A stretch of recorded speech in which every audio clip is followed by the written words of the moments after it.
So for those waiting for a new base iPad, there's finally some sort of idea it's in the works and could be launching soon, so let's delve into it. Now, as I've said many times on this channel, I have been frankly surprised by the lack of information regarding the iPad 11. Remember that Apple's been releasing a new base iPads since 2017 without fail, and so like clockwork, we usually get leaks regarding the new model by now, but there's been nothing. However, good old 9to5Mac comes to save the day because they finally give us information that yes, it's very much in the works. Their credible sources tell them the iPad 11 has a codename J123B. Now, if you're hoping for revolutionary upgrades, this won't be that. And by the way, would like to remind you guys, like this video and subscribe for more content like this. It would be appreciated.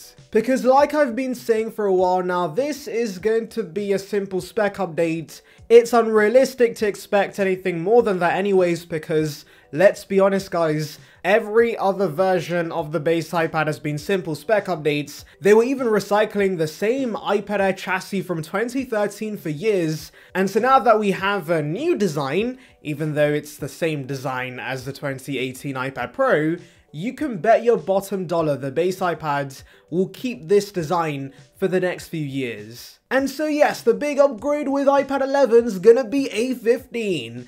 Now this won't be that big of an upgrade over the A14 in the iPad 10, you probably will be able to run COD Mobile 1% faster, but at the end of the day we can all appreciate a new chipset because it should give this new iPad longer support. But that's not the reason Apple's doing this. They're not suddenly being generous, they're doing this because it logistically makes sense. You see, currently the A15 is being used on a wide range of products like the Apple TV, the iPhone 13, the iPhone SE, the iPhone 14, and the iPad mini, so I'm sure it's going to be simpler and cheaper for Apple's supply chain to allocate this widely produced SoC to this base iPad as well. Remember, Tim's motto is to recycle and reuse every single component. But more importantly, the iPhone 12 has been discontinued, and that was basically the only remaining device in the range using A14, and so with no other device currently using it, why continue producing it for one iPad when instead they could use the widely produced A15?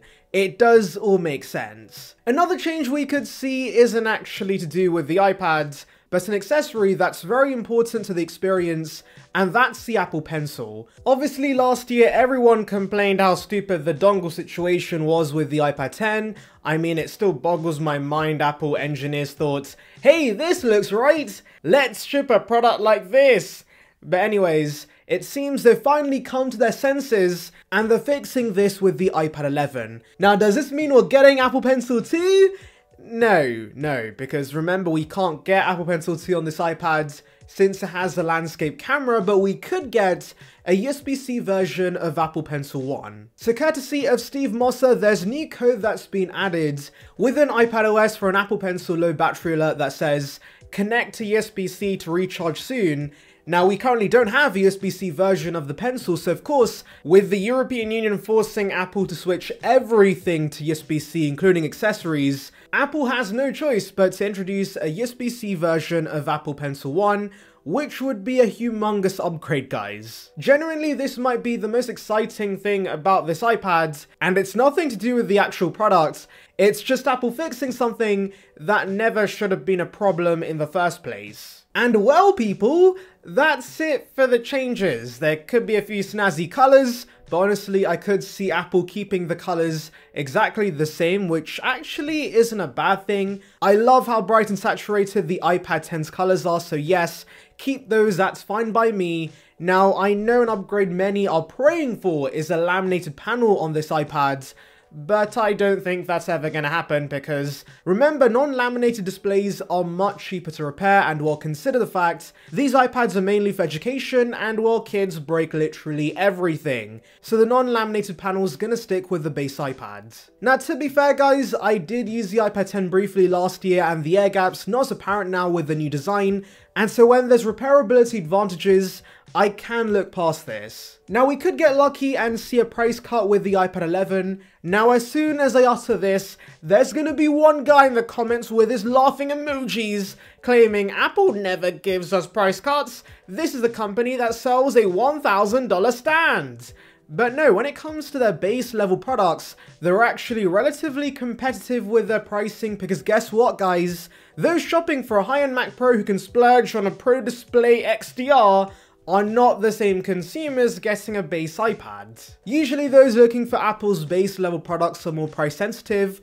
And yes, I know everything I'm saying goes against what Apple did last year because the iPad 10 got a major price increase, but remember that's because of the new design, and as we've seen in the past, when a base level product gets a redesign and a price increase as a result, eventually the price comes back down as a new chassis becomes cheaper to produce in the long run. And so I'm relatively sure the same thing's going to happen with the iPad 11. Now, to my surprise, there's actually evidence the iPad 10 sold well regardless of a price increase because I guess Apple's wooed consumers with the fun colors. But in general, iPad sales have been declining. Tim's not very happy about that. And so I'm sure Apple wants to offer more enticing models, and a price cut would definitely get people interested. Also, the fact Apple still sells the iPad 9 shows to me Apple cares about the iPad range starting at $329, but eventually they will have to get rid of the iPad 9 because it has the ancient lightning ports and the EU won't let them continue selling that. Now I don't think we'll see the price drop back down to $329 within one generation. It's going to be more of a gradual decrease. We'll first see the iPad 11 drop to $379 and then iPad 12 drops back down to the wonderful price of $329, with the education pricing finally being $299 again, which of course would be an insane deal guys. I think a lot of us would be much more forgiving of the base iPad shortcomings if it got a major price cut.